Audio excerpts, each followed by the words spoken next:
Inihahandog ng lokal na pamahalaan ng Brooks Point sa ilalim ng tanggapan ng Punong Bayan at Municipal Information Office. Ang programa sa radyo tuwing Sabado, alas 11 hanggang alas 12 ng tanghali, ang impormasyon ng bayan para sa lahat. Hatid ng himpilang ito, ang impormasyon ng bayan para sa lahat.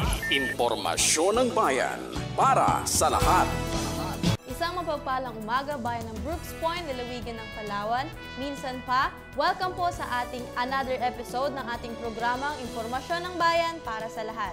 Ayan, sabay-sabay po tayo napapakinggan sa 104.5 radyo natin Brooks Point. Gayon din po sa ating ka-tie-up na 89.5 Radio Bandera Philippines. Gayon din po ay sa bayan po tayo napapanood ng lives, Municipal Information Office FB page. At yun, at sa lahat po ng nararating ng tinig na ito, isang mapagpalang umaga po sa ating lahat. Ayan, tampok po sa ating Balitang Bayan, ang mga magigiting at masisipag na mga estudyante mula sa Sacred Heart of Jesus of Palawan Incorporated o Secredians News Team. Mga balita sa loob ng bayan.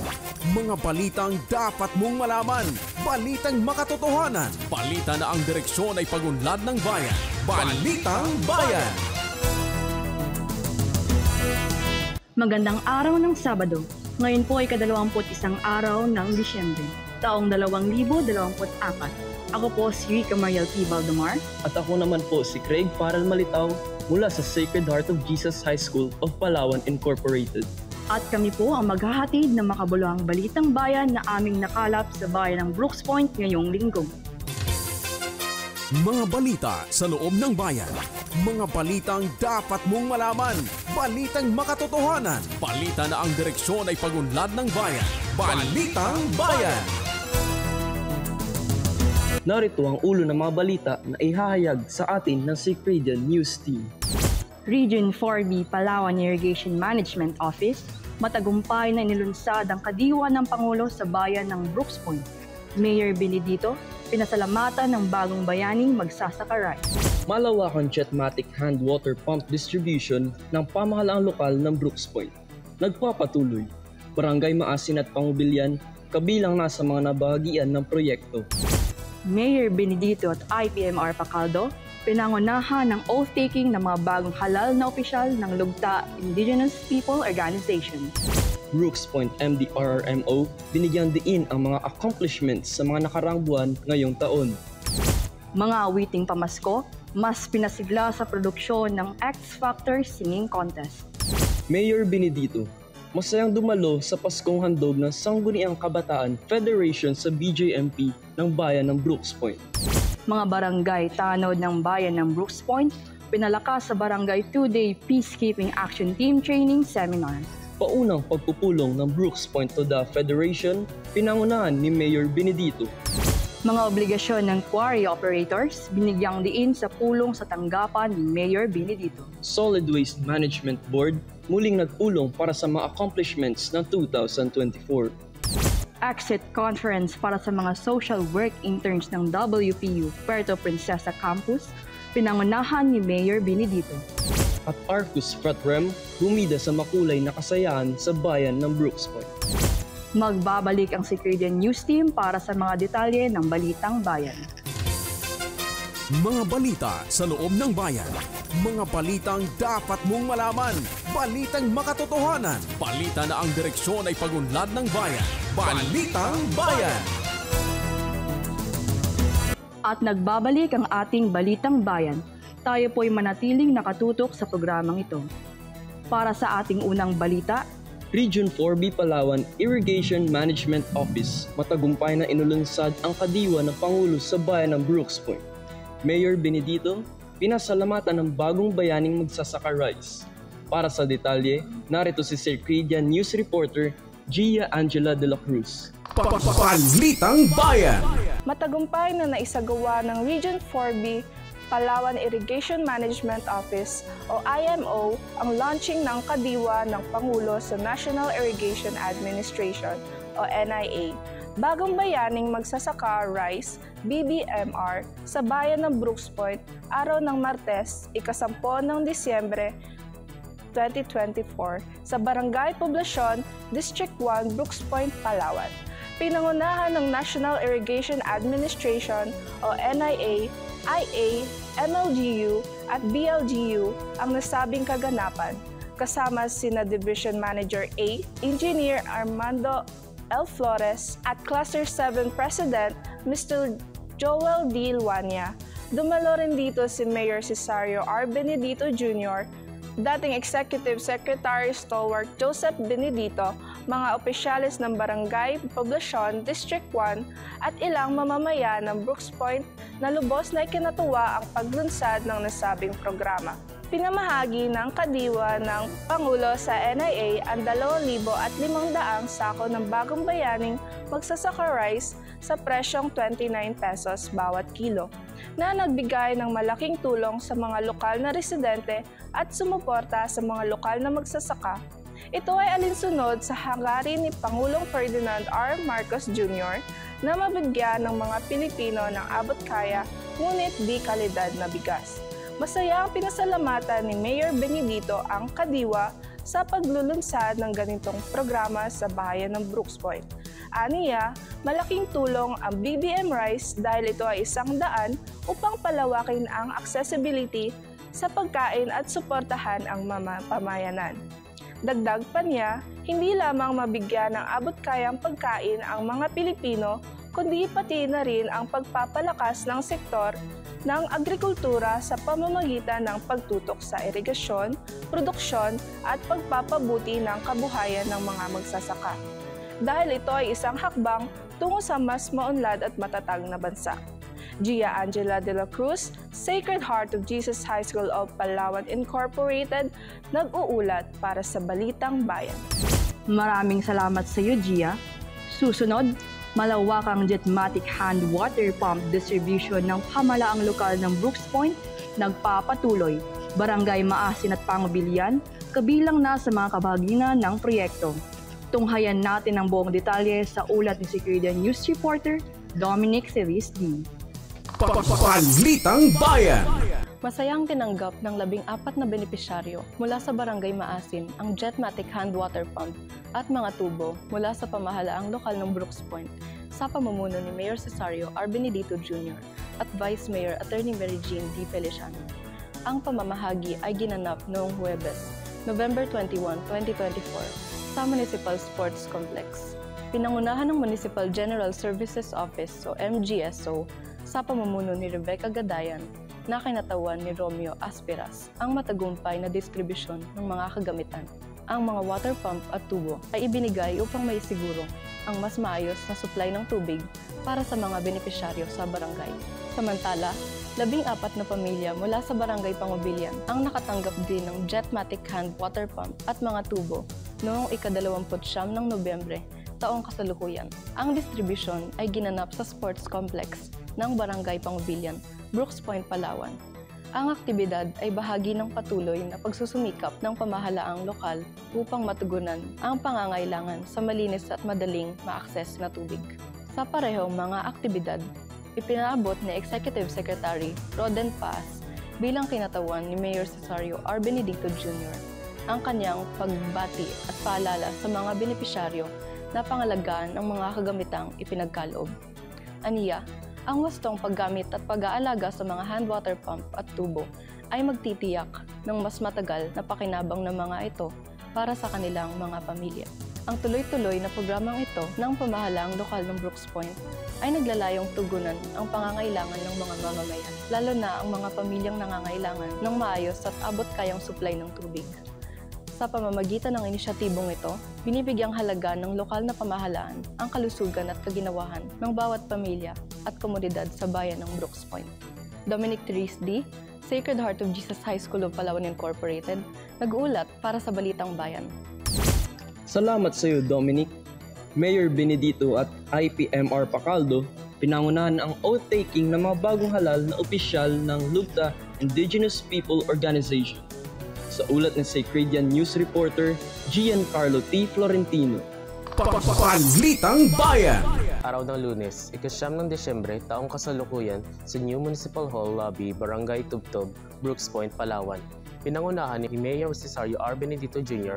kasama si IPMR Nerelia Pacaldo ang isinagawang outtaking sa mga bagong halal na opisyalis ng Indigenous Peoples Organization na lapian na nag-uugnay ng gubat at tao o lugta at Ancestral Domain or AD at pagkakaloob ng sertipiko sa mga lider na nakibahagi sa nagdaang Tribal Olympics. Nailuklok bilang lugta AD President si Mr. Charlie M. Nilasa, Vice President si Mr. Edwin D. Badua, Secretary si Ms. Betty B. Onsing, Treasurer si Roel Anding at Auditor naman si Mr. Eframil N. Landuan. Samantala, sa mensahe ng Punong Bayan, kaniyang binigyang diin ang pagkakaisa at pagtutulungan sa mga plano at gawain ng naturang samahan upang sama-samang maiangat ang estado ng pagkakilala at pag-unlad ng mga buhay ng katutubo sa bayan ng Brooks Point. Giancarlo Florentino, Sacred Heart of Jesus High School of Palawan Incorporated, nag-uulat para sa Balitang Bayan. Maraming salamat, Gian. Samantala, Brooks Point MDRRMO, binigyan diin ng mga accomplishments sa mga nakaraang buwan ngayong taon. Narito ang ulat ni Secretariat News Reporter Penelope Adonis. Balitang Bayan! Isang special meeting ang sinagawa ng Municipal Disaster Risk Reduction Management Council o MDRRMC sa pamumuno ni Mayor Cesario R. Benedito Jr. at pinangunahan naman ni MDRRMO OIC Engineer Mod Ryan Miranda upang ilatag ang mga plano sa paghahanda ng bayan para sa kaligtasan at seguridad ng bawat isa na naganap sa Conference Room New Municipal Building, Barangay Tubtob, Brooks Point, Palawan, araw ng Lunes, December 9, 2024. Unang inilahad ang accomplishment ng MDRRMC kung saan ay sa nakalipas na mga buwan ngayong taon ay maraming naisagawang trainings at simultaneous drills ang opisina upang sanayin ang iba't ibang sektor para sa posibilidad ng mga sakunang darating. Sa mga nagdaang bagyo at ibang kalamidad nga ay higit sa 100 pamilya ang nabahagian ng relief goods at food packs na naging malaking tulong sa kanila. Sinabi rin ni Engineer Miranda ang tuloy-tuloy na pagpapalawak at maintenance ng evacuation center kasama na rin ang pasilidad na ginagamit ng mga staffs. Isa sa ipinagmalaki ang katatapos lang na 3rd Junior Rescue Olympics kung saan ay 70 mga estudyante na galing sa 9 na mga paaralan ang ganap ng mga junior volunteers na maaaring maging kaagapay ng mga paaralan. Kanya ring ibinahagi na nakatanggap rin ng parangal ang Brooks Point MDRRMO sa nakalipas na Gawad Kalasag 2024. Dagdag pa niya na sa isinagawang pagpupulong ay kinumbida ng iba't ibang agencies katulad ng PCG, PNP, BFP, DepEd, BJMP, DNR, AFP, kasama rin na inimbita ang municipal offices katulad ng MLGOO, DILG, na dinaluhan ni MLGOO Coraline Atienza, ENP Joey Piramide ng MPDC, MSWDO Ronaldo Bacosa, at mga kinatawan ng Municipal Agriculturist, Municipal Budget Office, at Municipal Health Office upang maging kaisa sa inihandang mga plano para palawakin ang kaligtasan ng mga mamamayan ng bayan. Sa pagtatapos ng pulong ay hinimok ni Engineer Miranda ang mga kasaping agencies na magtulungan upang mas maibigay ang tulong pangkaligtasan para sa mga residente ng Brooks Point. Kaysa naman si Mayor Benedito para sa adikain ng MDRRMO upang tiyakin na may sasagawa ang lahat ng planong inilatag para sa seguridad ng bawat isa. Penelope B. Adonis, Sacred Heart of Jesus High School of Palawan Incorporated, nag-uulat para sa Balitang Bayan. Salamat sa iyo, Penelope. Susunod, mga awiting pamasko, mas pinasigla sa produksyon ng X Factor Singing Contest. Balitang hatid sa atin ni Sacredian News Reporter Jasrel Von J. Estrada. Balitang Bayan! Matapos ng ceremonial lighting program ang pagpapailaw ng giant Christmas tree sa Octagon Plaza, agad naman itong sinundan ng X Factor Singing Contest na sinalihan ng 13 kalahok mula sa iba't ibang barangay sa bayan ng Brooks Point, ika-3 ng Disyembre taong kasalukuyan. Sa pagsisimula ng programa, hinarana ang mga mamamayan ng Brooks Point ang mga kalahok ng mga awiting pamasko sa kanilang production number. Sa pagtatapos ng nasabing singing contest, itinanghal na kampiyon si Jane Espanueva, samantalang hinirang na first runner-up si Marian Montero at second runner-up naman si Lermy Salmin. Marami sa mga manonood ang natuwa sa ginanap na X Factor Singing Contest dahil damang-damanan nila umano ang diwa ng Kapaskuhan sa magagandang boses ng mga kalahok. Matatandaan na nagkaroon ng Christmas Song X Factor Audition ang Community Affairs Office o CAO noong ika-14 ng Nobyembre upang salain ang mga kwalipikadong kalahok na sumali para sa nasabing kompetisyon. Jasrel Bon J. Estrada, Sacred Heart of Jesus High School of Palawan Incorporated, nag-uulat para sa Balitang Bayan. Maraming salamat sa iyo, Von. Samantala, Mayor Benedito, masayang dumalo sa Paskong Handog ng Sangguniang Kabataan Federation sa BJMP ng Bayan ng Brooks Point. Narito ang ulat sa atin ni Secretary News Reporter Samantha Inero. Palitang Bayan! Masayang dinaluhan ni Mayor Cesario R. Benedito Jr. ang programang Paskong Handog ng Brooks Point Sangguniang Kabataan Federation sa Bureau of Jail Management and Penology, BJMP, Brooks Point District Jail, Barangay Tubtob, Brooks Point, Palawan, araw ng Martes, ika-10 ng Disyembre, taong kasalukuyan. Kasama sa mga dumalo sina Konsehal Richard Balean, Konsehal Nathan Lacanilaw, Konsehal Hayati Dugasan, Konsehal Arthur Bong Ferraris, Konsehal Ezekiel Rodriguez, Liga ng Barangay President Georgeline Joy O. Quijachon, at dating Executive Secretary Stalwart Joseph Benedito. Ang nasabing Paskong Handog ay pinangunahan ni Brooks Point Sangguniang Kabataan Federation President Jason Ray M. Sespeñe, katuwang ang mga SK officials ng iba't ibang barangay, kung saan sila ay namahagi ng hygiene kits, mga Noche Buena package at ilang sako ng bigas sa mga persons deprived of liberty o PDL. Sa kanyang mensahe, sinabi ni Mayor Benedito na ang diwa ng Kapaskuhan ay isang liwanag na nagbibigay pag-asa. Hinihikayat niya ang mga PDL na gawing oportunidad ang Pasko upang lalong paigtingin ang kanilang panalangin at pinatatag ang loob ng lahat na huwag mawala ng pag-asa. Tiniyak naman ng punong bayan na ang lokal na pamahalaan, katuwang ang Sangguniang Kabataan, ay nagmamalasakit sa mga PDL. Idinagdag niya na ang administrasyon ay kaisa nila sa panalangin para sa isang bagong simula tungo sa mas magandang kinabukasan. Samantha B. Enero, Sacred Heart of Jesus High School of Palawan Incorporated, nag-uulat para sa Balitang Bayan. Salamat sa iyo, Samantha. Mga barangay tanod ng Bayan ng Brooks Point, pinalakas sa Barangay 2-Day Peacekeeping Action Team Training Seminar. Balitang hatid sa atin ni Secretary News Reporter Gia Angela de la Cruz. Balitang Bayan! Matagumpay na naisagawa ang Barangay Peacekeeping Action Team Training Seminar para sa mga tanod ng bawat barangay sa bayan ng Brooks Point, na pinangunahan ni Chief of Police PMAJ Sir Dyrus L. Redondo at DILG MLGOO Coraline Atienza, na ginanap sa Abueg Building, Government Center, Barangay Tubtub, Brooks Point, Palawan, araw ng Miyerkules at Huwebes, December 4 to 5, 2024.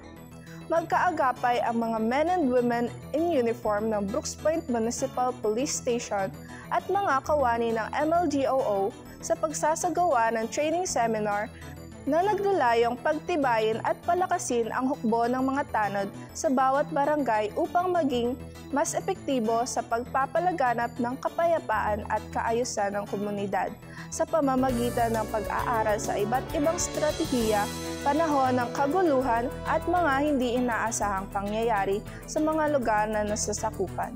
Sa pagtatapos ng programa, binigyan ng bawat kalahok ng sertipiko na kumikilala sa kanilang pakikisa sa nasabing training seminar na idinaos.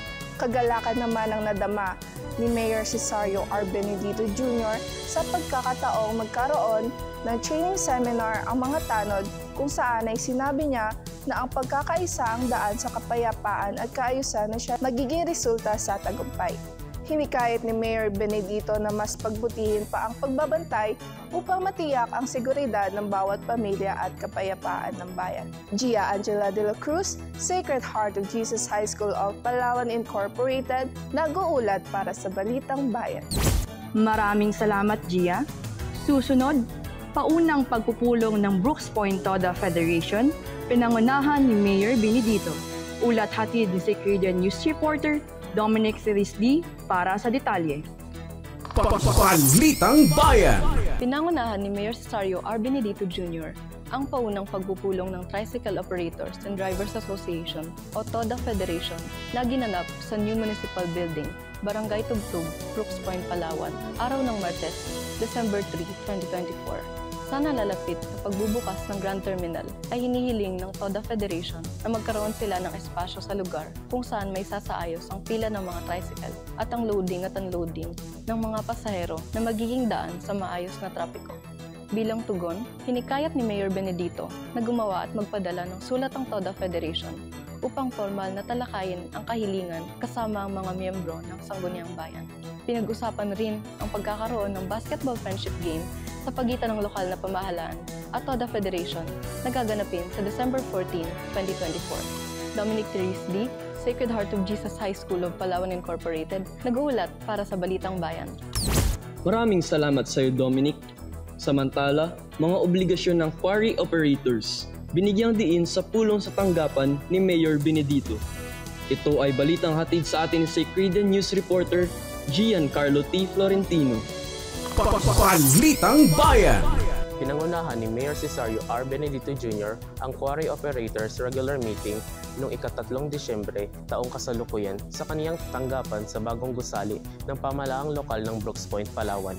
Dumalo sa pagpulong sina Avelin Labrador, Judy Limsa, Genevieve Sayari, Edwin Aralar, Lovell Maglaya, at ilan pang mga kasama, gayon din sina Forest Ranger Joshel Belen at Forester 1 Reniel Oliver Fuentes. Sumentro sa pagpulong sa mga obligasyon ng mga quarry operators at ang pagtatanim ng mga punong kahoy na isa sa mga mahalagang requirements ng Environmentally Critical Areas Network or ECAN Board upang makakuha ng kaukulang permit. Kinumusta rin ni Mayor Benedito ang kalagayan ng kanilang hanapbuhay at ipinaalala na gawin ang tamang paraan sa pagkwari upang walang aberya sa pagkuha nila ng permit, lalo na at sasapit na naman ang taong 2025 na panahon ng pag-renew nito. Iminungkahi rin ni Joshel Belen ang 2 beses umano dapat ang tree planting kada taon at mainam-an niya kung kawayan ang itanim sa tabing ilog kung saan naroon ang area ng quarry operators at fruit trees naman ang dapat na itanim sa bahaging bundok at ito ay sinang-ayunan naman ng lahat. Giancarlo Florentino, Sacred Heart of Jesus High School of Palawan Incorp, nag-uulat para sa Balitang Bayan. Salamat, Gian. Solid Waste Management Board, muling nagpulong para sa mga accomplishments ng 2024. Para alamin natin ang detalye kay Sacredian News Reporter Penelope Adonis. Balitang Bayan! Sa huling buwan ng taong 2024, muling nagpulong ang Solid Waste Management o SWM Board na pinangunahan ni Mayor Cesario R. Benedito Jr. araw ng Martes, ika-10 ng Disyembre na ginanap sa Conference Room, New Municipal Hall, Barangay Tubtob, Brooks Point, Palawan. Saglit na binigyang pansin ang nagdaang minutes of record mula sa naging pagpupulong na inaprubahan agad ng punong bayan bago dumako sa pag-uulat ng SWM Accomplishment Report ng taon ding ito sa pangunguna ni Forest Ranger 1 SLF Arthur Demerin, katuwang si SMW Supervisor Leo P. Malong. Samantala, ipinalabas din ang nagwaging video presentation ng SWM na kanilang isinumite sa regional level na nagwagi bilang Outstanding Practices in Upcycling and Crops Production na ang layunin ay patuloy na ipababa ang dami ng mga basura sa komunidad na maaaring gamitin sa mga arts, crafts, composting, paggawa ng hollow blocks at marami pang kapaki-pakinabang na mga bagay. Penelope B. Adonis, Sacred Heart of Jesus High School of Palawan Incorporated, nag-uulat para sa Balitang Bayan. Maraming salamat, Penelope. Para sa isa pang Balitang Pangbayan, exit conference para sa mga social work interns ng WPU Puerto Princesa Campus. Pinangunahan ni Mayor Benedito. Sa ulat ni Sacredian News Reporter Jasrel Von J. Estrada. Balitang Bayan! Nagsagawa ng exit conference para sa 15 estudyante ng Western Philippines University Puerto Princesa City Campus na may kursong social work na nagtapos sa 3 buwan ng internship sa ilalim ng tanggapan ng Municipal Social Welfare and Development LGU Brooks Point na pinangunahan ng kinatawan ni Mayor Cesario R. Benedito Jr. na si Municipal Administrator Edgar Lacandaso na naganap sa conference room New Municipal Building, Barangay Tubtob, Brooks Point, Palawan, araw ng Martes, November 26, 2024. Isa-isa silang binigyan ng pagkakataon na magpahayag ng mga natutunan at karanasan ang mga estudyanteng nagtapos ng internship program dito sa bayan ng Brooks Point. Maligayang binati ni Admin Lacandaso ang mga mag-aaral sa tagumpay ng internship sa patnubay ng kanilang guro at pinasalamatan ang kanilang tulong at panahong pamamalagi sa bayan. Ipinahayag rin ni Senior Citizen Focal Person Yusrel Rossi bilang representative ng MSWDO na maging masaya at makabuluhan ang maikling panahon na inilagi ng mga practitioners sa kanilang opisina. Ipinarating naman ni Mayor Benedito ang kanyang pagbati at hinikayat na baunin ang mga magagandang alaala na binigay ng bayan at lokal ng pamahalaan ng Brooks Point. Jasrel Bonja Estrada, Sacred Heart of Jesus High School of Palawan Incorporated, nag-uulat para sa Balitang Bayan. Salamat sa iyo, Von. Susunod, Arcos Fratrem, bumida sa makulay na kasayahan sa Bayan 2024. Balitang hatid sa atin ni Secredian News Reporter Samantha Inero. Balitang Bayan! Naging masigla ang pagdiriwang ng kasiyahan sa bayan nang ipinamalas ng Arcos Fratrem ang kanilang makulay na buhay at talento sa Octagon Plaza, Brooks Point, Palawan noong Miyerkules, ika-4 ng Disyembre taong kasalukuyan. Nagsimula ang programa sa isang production number mula sa mga miyembro ng nasabing grupo, na sinundan ng pangbungad na pananalita ni Arcos Fratrem President Emmanuel E. Abetong. Muling nasilayan sa entablado ang mga nagagandahang costume ng mga miyembro ng Arcos Fratrems sa kanilang Mardi Gras Costume Parade. Nasaksihan din ng mga manonood ang kaabang-abang na performances ng mga drag queens na lumahok sa Brooks Point Drag Competition, na una nang itinanghal sa Barangay Poblacion, District 2 bilang bahagi ng pagdiriwang ng World AIDS Day na inorganisa ng Municipal Health Office noong ika-1 ng Disyembre taong kasalukuyan. Tampok sa gabing ito ang mga runway presentation ng mga miyembro sa kategoryang Black and White Collection, Silver and Gold Collection at Victoria's Secret Collection, kung saan ipinamalas nila ang kanilang magagarang runway performances na ikinatuwa ng marami. Ang Arcos Fratrem ay isang kilalang LGBTQIA+ group na layuning ipahayag ang representasyon sa komunidad at pagsusulong ng advokasiyang HIV/AIDS awareness sa bayan ng Brooks Point. Samantha B. Enero, Sacred Heart of Jesus High School of Palawan Incorporated, nag-uulat para sa Balitang Bayan. Maraming salamat, Samantha. Manatiling nakatutok sa pakikinig at panunod ng ating programang Impormasyon ng Bayan para sa lahat. Susunod na sa ating programa, ang Talakayang Bayan. Ako po si Craig Farrell Malitaw. Ako naman po si Rica Mariel Baldamar. Kami po muli ang Sacred Heart of Jesus High School of Palawan Incorporated o Secredian News Reporters na naghatid ng Balitang Bayan. Mapagpalang araw sa lahat, maligayang Pasko at manigong bagong taon, Bayan ng Brooks Point. Mga balita sa loob ng bayan. Mga balitang dapat mong malaman. Balitang makatotohanan. Balita na ang direksyon ay pagunlad ng bayan. Balitang Bayan! Ayan, maraming salamat Sacred Heart of Jesus High School of Palawan Incorporated o Secredian's News Team. Susunod na po ang ating pangalawang segment, ang Talakayang Bayan. Talakayang Bayan! Masusing pag-uusapan ang mga programa at proyekto ng bayan. Talakayang Bayan! Ilalahad ang mga plano at direktiba ng pamahalaan. Pag-aaralan ang bawat anggulo ng sitwasyon. Lilinawin ang bawat issue. Magbibigay ng matalino at makabuluhang talakayan. Talakayang Bayan! Muli isang magandang umaga, bayan ng Brooks Point at sa lahat ng ating mga tagapakinig sa 104.5 Radyo natin FM and 89.5 Radyo Bandera Philippines. Ganun din po sa ating mga masugid na tagapanood sa Municipal Information page ng ating programang Impormasyon ng Bayan para sa lahat. Mapalad po tayo ngayon dahil makakapanayan po natin ang officer in charge po ng Land Transportation Office dito po sa bayan ng Brooks Point at ito na ang ating pagkakataon para alamin kung ano po yung mga alituntunin at iba pang impormasyon regarding po sa LTO. Alam ko pong maraming interesado dito. Mga kababayan, di ko na patatagalin pa, i-welcome na po natin Sir Jeffrey Pahutagana. Sir, magandang umaga. Magandang umaga po. Para po dun sa kalaman ng lahat, nandito po kami para magbigay ng serbisyo publiko, may lapit sa mga mamamayan, yung serbisyo na nasa malalayong lugar. Kaya inaasahan po namin na dapat ay magrehistro na kayo o maglisensya na kasi wala na kayong may dadahilan sa mga manghuhuli na mahirap magano kasi medyo malayo at masahe pa. Yes. Mas magastos kasi pagdating doon sa main, pipila pa.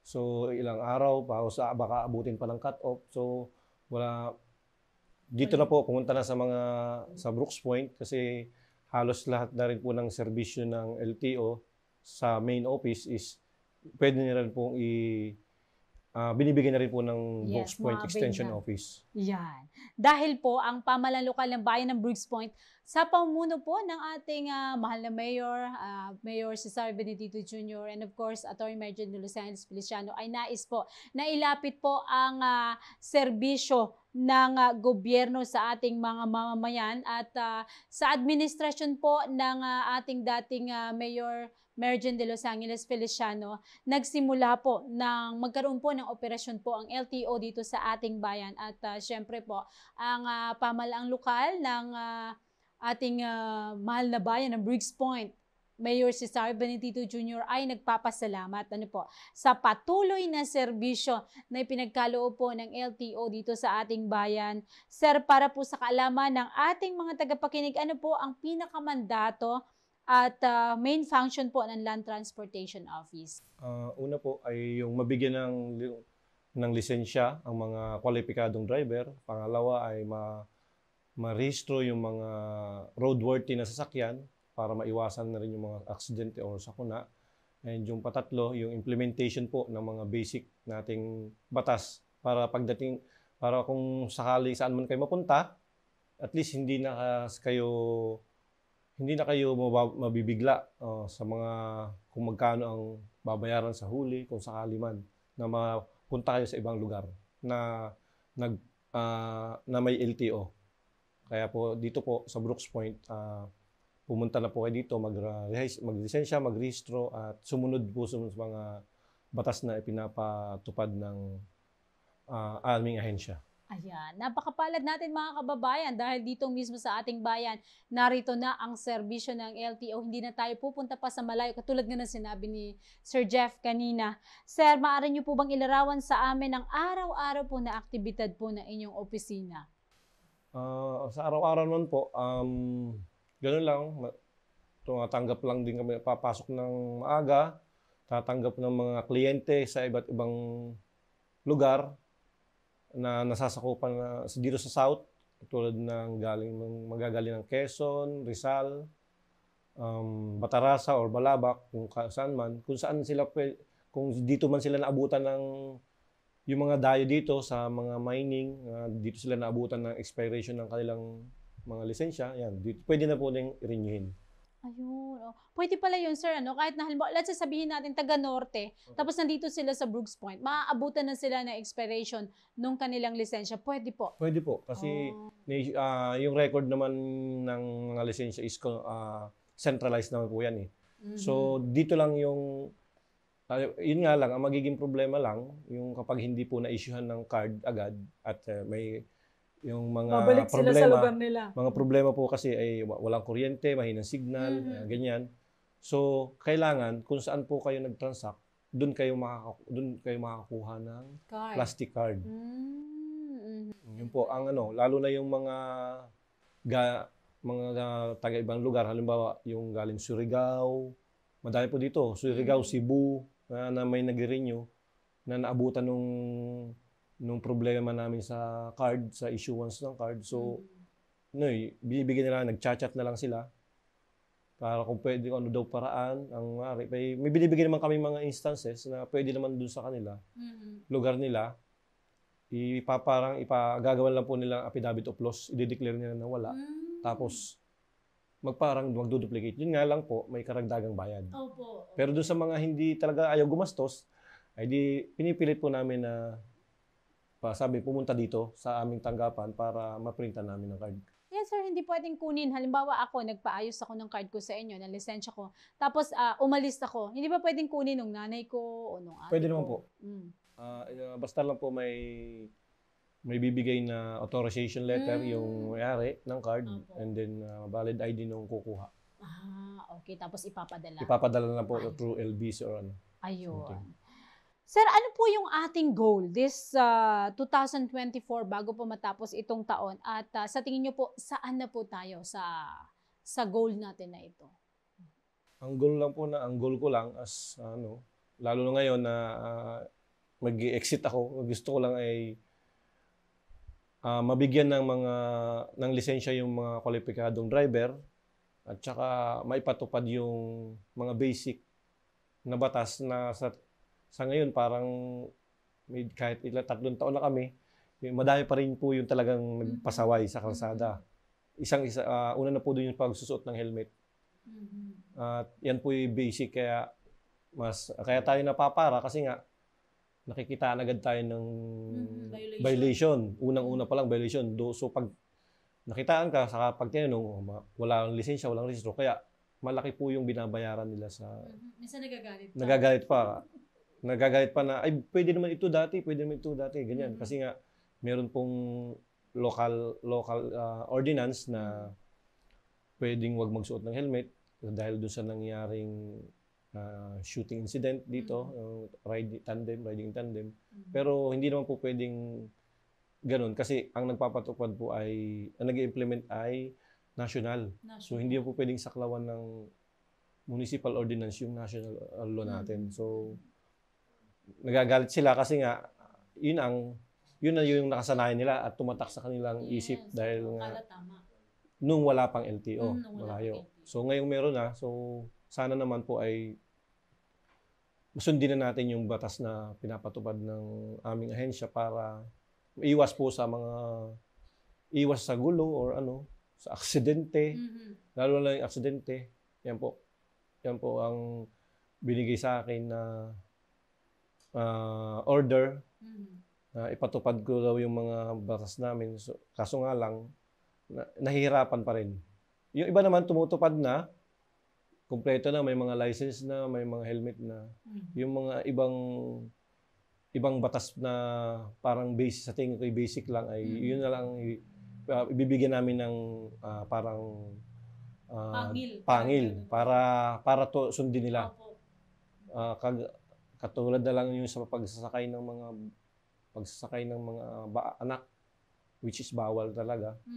Bini-emphasize naman po namin yan sa pag kami nagbibigay ng pre-theoretical driving course o TDC. Yun lang po ang aking target. Sa target naman po, kung sa target, parang nasa 50% pa rin lang. 50%? Kasi nga, basic pa nga lang yun eh. Paano pa yung iba? Yes, opo. Napakaraming batas trapiko po. Ay basic pa lang yun. Yung sa helmet pa lang ay hindi nila matupad agad. Ano pa po yung what's more kung yung iba pang batas ang total implement namin. So sana po ay matapos ang taon to ay matuto na yung mga kababayan natin na sumunod sa batas natin para maiwasan po yung mga pagbabayad na penalty na napakalaki. Compare po dun sa ticket ng municipal, yung citation ticket. Oo nga, opo mga kababayan. At ito naman po ay para po sa ating ikabubuti yung pagsusuot ng helmet at pagsunod po sa mga alituntunin ng batas trapiko. Mayroon po bang mga bumabang memo, sir, na mula sa central office at na pwede nyo pong ibahagi o announcement po para po sa ating mga tagapakinig? Meron pong bumaba na ito ay tungkol dun sa multa sa kolorum po, na which na-announce ko na po last Monday sa flag ceremony na dahil sa siguro ang naisip ng mga matataas naming opisyal, siguro nabababaan siguro sila dun sa penalty. Kaya tinaasan nila ito ng from 200,000 na kolorum sa van, magiging 1 million na po siya. Wow. 2 million. Wow. Ito po yung RA 1011659 na Public Service Act. Na yung nga po, yung multa ay 2 million pesos o pagkakakulong ng 6 na taon at 1 araw na hindi lalampas ng 12 taon. Whichever na kung ano po yung maging desisyon ng korte. Anong mga sasakyan po yung pasok dito, sir? Criminal, kasama na po ang tricycle. Tricycle, van, bus, basta po kolorum. Pampasada? Basta po ginamit sa public service. Kasama na rin po dito yung mga app, mga motor. Opo, yung mga JNT. motor na ginagamit sa JNT, yung JNT, mga kasi pag-deliver. ginagamit nilang pang-service eh. Tumatanggap sila ng kaukulang bayad. So kasama po sila doon. Sa laki sa 2 million. Sa laki ng multa, mga kababayan, pag hindi tayo sumunod, yari na. Huwag na po nating intayin na tayo ay masampulan. Opo. Kumbaga sa part po namin, kami po ay sumusunod lang sa direktiba ng nakatataas. So sana po wag naman kayong magtampo o magalit sa amin kasi po sumusunod lang po kami sa tawag ng tungkulin. At sa ating pagkakaalam po, itong memorandum na ito ay nalalapit na at hindi natin masabi kung kailan ang pagpapatupad ng... Actually, pinapatupad na, sir, ano? Nag-effective po ito last June 11, 2020 po. Anytime from now ay pwedeng magkaroon ng malawakang pagpapatupad nito kasama dito ang bayan ng Brooks Point. Lahat po national yan. Nationwide po. Wow. Hindi lang po, may nasampulan na po sa part ng Region 6, Iloilo, Region 2 at saka Region 2. So yun, nagreklamo nga na sobrang laki daw. Kung i-ano mo sa halaga ng sasakyan, talaga namang doble, triple pa. Opo. Kaya po, ang gusto lang naman po dito sigurong iparating ng mga nakatataas o yung gumawa ng batas nito is para hindi na sila o mag-aalinlangan na silang gumawa o magkolorum, lumabag, labagin yung batas na ito. Hindi sa para pahirapin yung tao, para matuto tayo sa mga pinapatupad na batas na wag na nating gawin kasi ganito nga yung magiging penalty. So yun lang po ang aking... Ang lagi pong tanong, sir, ng ating mga kababayan ay kung may schedule pa daw po ba ng theoretical driving course? Sa schedule po ay medyo nagkaroon ng freeze, parang order na hold po pala, na hold. Kasi po, yung para maiwasan daw yung paggamit ng free theoretical ng mga tatakbong dahil po sa nalalapit nating eleksyon. So last July 1, may memo po na hold muna yung free theoretical, yung libre natin. Tapos pwede naman po mag-request ang ating pamahalaang bayan. Kaso nga lang po, may minimum na siya na 100 participants lang per batch. At saka po yung request natin is kailangan pa pong ipadala i-endorse namin sa regional office tapos papa-aprobahan sa central office. Para talagang parang i-clear nila na walang involved na yung sa parang pangangampanya. Yung gagamitin sa pangangampanya yung free theoretical. So yun po yung natin sa mag-aantay lang po kami ng request, ipapasa lang po sa amin tapos kami na po mag-endorse sa region to central office. So pag nag-approve po yun, saka po natin i-schedule. Opo, ayan. So antay-antay lang tayo mga kababayan sa mga nag-aabang dyan dahil malaking katipiran nga naman ang 1,500. So balit, yan nga, nalalapit na ang eleksyon, iniiwasan po ng pamunuan ng LTO na ito ay magamit para sa kampanya. And sir, mayroon po ba kayong nais ipaabot na mga mensahe pa sa ating mamamayan? Yun lang po, sundin yung mga batas trapiko o maglisensya na kung walang lisensya. At para po maiwasan natin yung mga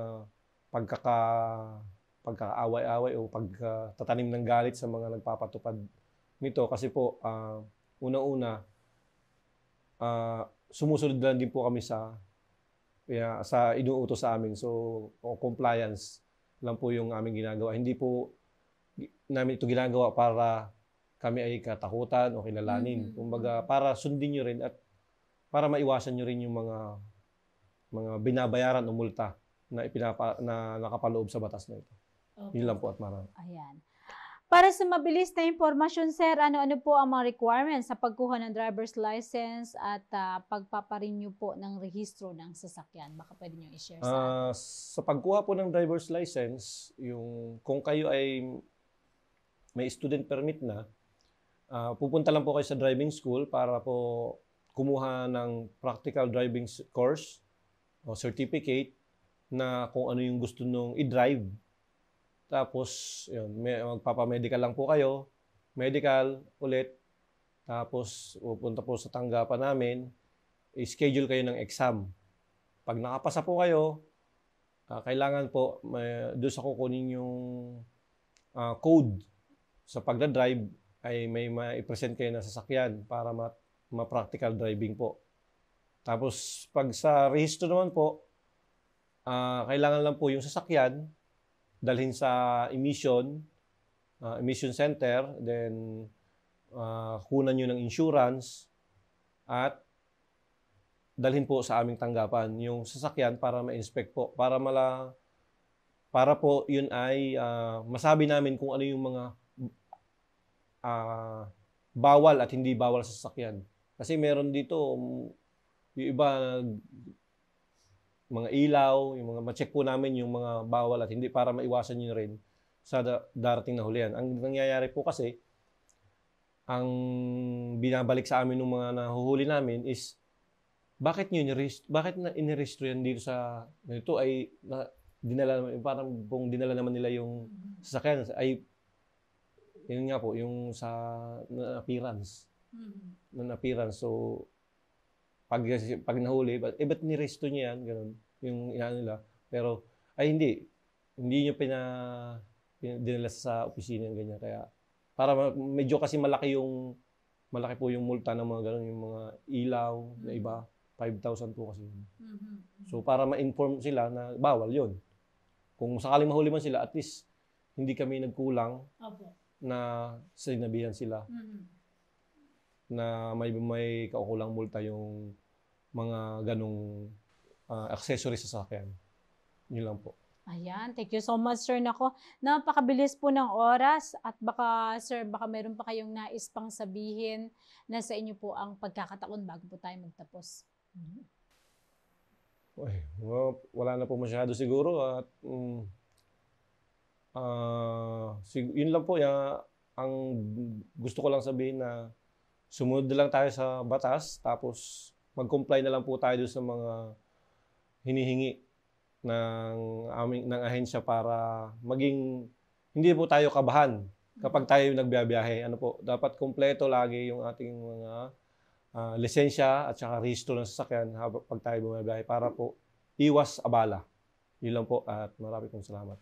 Alright mga kababayan, dyan po nagtatapos ang ating mahalagang pakikipagpanayam sa ating mahal na panauhin. Once again, ang ating officer in charge sa land transportation dito po sa bayan ng Brooks Point, Sir Jeffrey Fahotagana. Sir, thank you. Maraming salamat sa pagpapaunlak, sir, sa aming imbitasyon. Mga kababayan, huwag kayong aalis dahil babalik po ang ating programa pagkalipas lamang ng ilang sandali. Talakayang Bayan.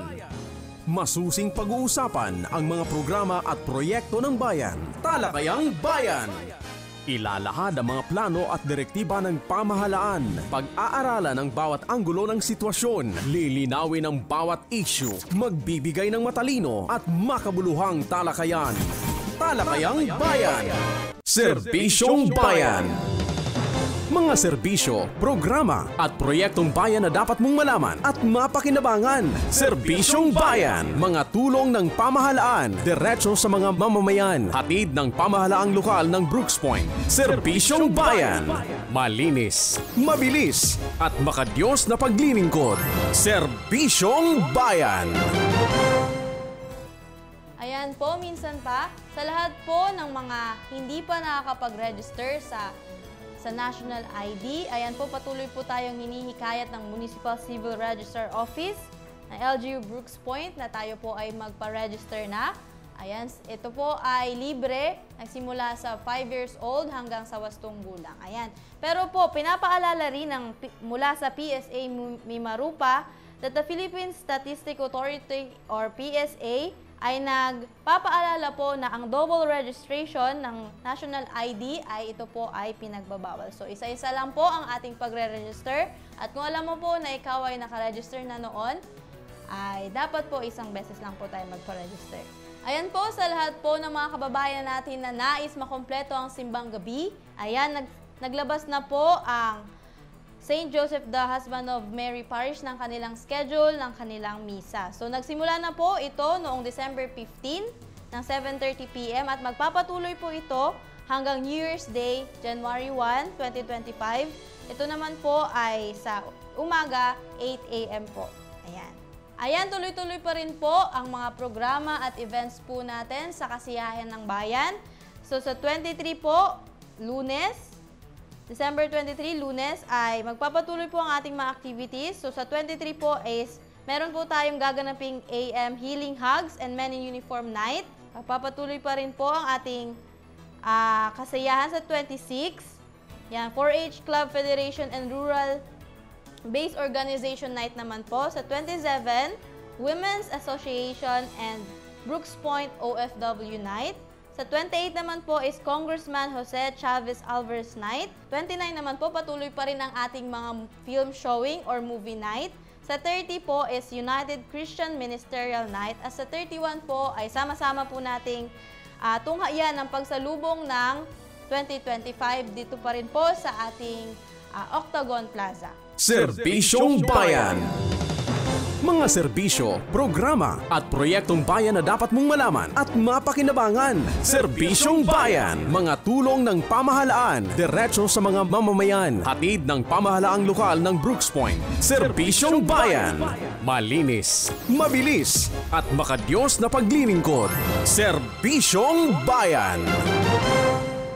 At dyan po nagtatapos ang isang oras nating balitaan, talakayan at serbisyong bayan. Sa ngalan po ng bumubuo ng Municipal Information Office, sa ngalan po ng aming Municipal Information Designate, na walang iba po kundi si Miss Deborah Faith Malakaw, ako po si Mariel Pagaduan ang naghatid sa inyo ng Balitang Bayan, Talakayang Bayan, Serbisyong Bayan. Sapagkat ang impormasyon ng bayan ay para sa lahat. Isang maligayang Pasko at manigong bagong taon sa ating lahat. Isang mapagpalang umaga, Bayan ng Brooks Point.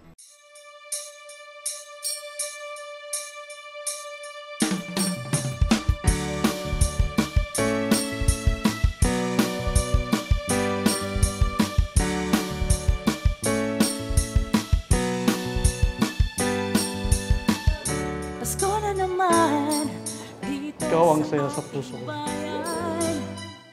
Parola'y kulayan, pati ilaw kumukuti-kutitap naman. Dahil tuwing Pasko, hindi ka nag-iisa.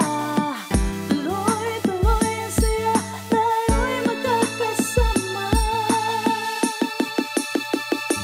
Pasko na sa Brooks Point, ipasa ang saya, tara na mag-enjoy.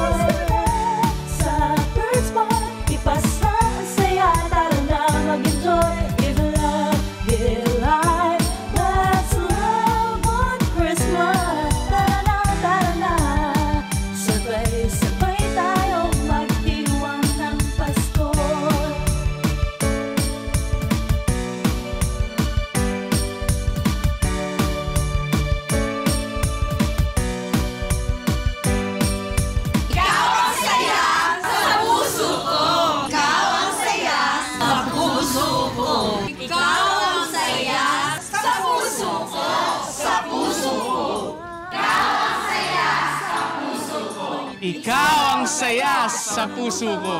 Ikaw ang saya sa puso ko. Dahil tuwing Pasko, hindi ka nag-iisa. Tuloy-tuloy ang saya, tayo'y magkakasama. Basta lang sa Brooks Point, ipasa ang saya, tara na mag-enjoy.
Ikaw ang saya sa puso ko. Ikaw ang saya sa puso ko.